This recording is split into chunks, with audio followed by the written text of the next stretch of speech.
Hello hi friends, ఈ video ఎవరైతే HDFC bank account holders ఉన్నారో వాళ్ళకి మాత్రమే, లేదా అకౌంట్ ఓపెన్ చేయాలనుకున్న వాళ్ళకి మీకు అకౌంట్లో ఎంత బ్యాలెన్స్ అనేది మెయింటైన్ చేయాలి, మెయింటైన్ చేయకపోతే ఎంత పెనాల్టీ పడుతుంది, మీరు ఉన్నటువంటి లొకేషన్ ప్రకారము మెట్రో సిటీస్ కానివ్వండి, అర్బన్ కానివ్వండి, సెమీ అర్బన్ లేదా రూరల్ ఏరియాస్లో మీ అకౌంట్లో ఎంత బ్యాలెన్స్ మెయింటైన్ చేయాలి, మెయింటైన్ చేయకపోతే వచ్చినటువంటి ఛార్జెస్ ఏంటనేది ఇవాళ మన టాపిక్ అనమాట. ఈ వీడియో చాలా ఇన్ఫర్మేటివ్గా ఉంటుంది. ఎవరికైతే హెచ్డిఎఫ్సి బ్యాంక్ అకౌంట్ హోల్డర్స్ ఉన్నారో లేదంటే హెచ్డిఎఫ్సి బ్యాంక్లో అకౌంట్ ఓపెన్ చేయాలనుకుంటున్నారో వాళ్ళకు ఈ ఇన్ఫర్మేషన్ చాలా యూస్ఫుల్గా ఉంటుంది.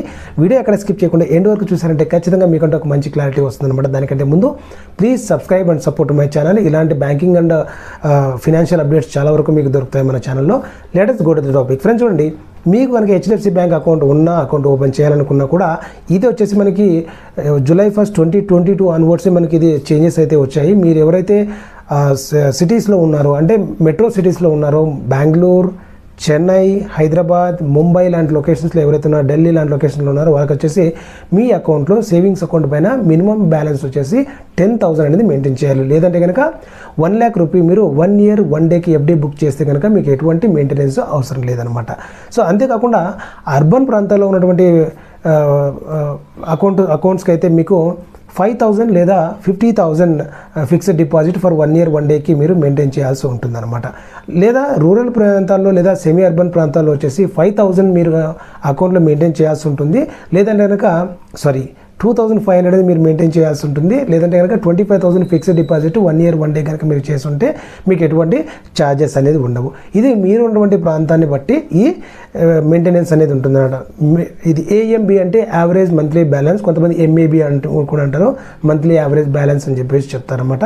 వీటిని మీరు మెయింటైన్ చేస్తే ఎటువంటి ఛార్జెస్ ఉండదు. వాట్ ఇన్ కేస్ మీరు ఈ ఇచ్చినటువంటి అమౌంట్ మీరు మెయింటైన్ చేయలేకపోతే కనుక అప్పుడు మీ అకౌంట్లో ఎంతైతే షార్ట్ ఫాల్ బ్యాలెన్స్ ఉంటుందో ఆ అమౌంట్ ఇంటూ 6% ప్లస్ జిఎస్టీ అనేది మీకు ఛార్జెస్ అనేది అప్లికబుల్ అవుతుంది. లేదా 600 rupees which ever is lower అనమాట. సో ఏదైతే తక్కువ ఉంటుందో అదే అప్లికబుల్ అవుతుంది.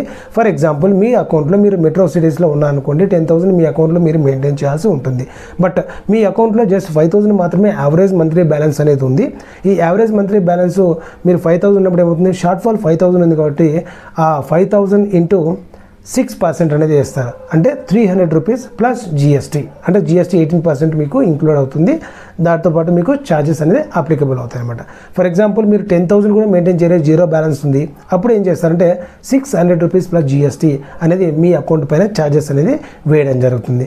అదేవిధంగా మీకు అర్బన్ ప్రాంతాల్లో ఉన్న వాళ్ళు కూడా 5,000 అని చెప్పాను. ఆ 5,000లో మీరు కనుక 1 రూపీ కూడా మెయింటైన్ చేయలేదనుకుంటే కనుక మీకు అప్పుడు ఆ 5,000 గాను మీకు 300 రూపీస్ ప్లస్ జిఎస్టీ అనేది మీకు యావరేజ్ మంత్లీ బ్యాలెన్స్ పెనాల్టీ లాగా పడుతుంది. సో చాలా జాగ్రత్తగా మీరు ఇది మెయింటైన్ చేయాల్సి ఉంటుంది అనమాట.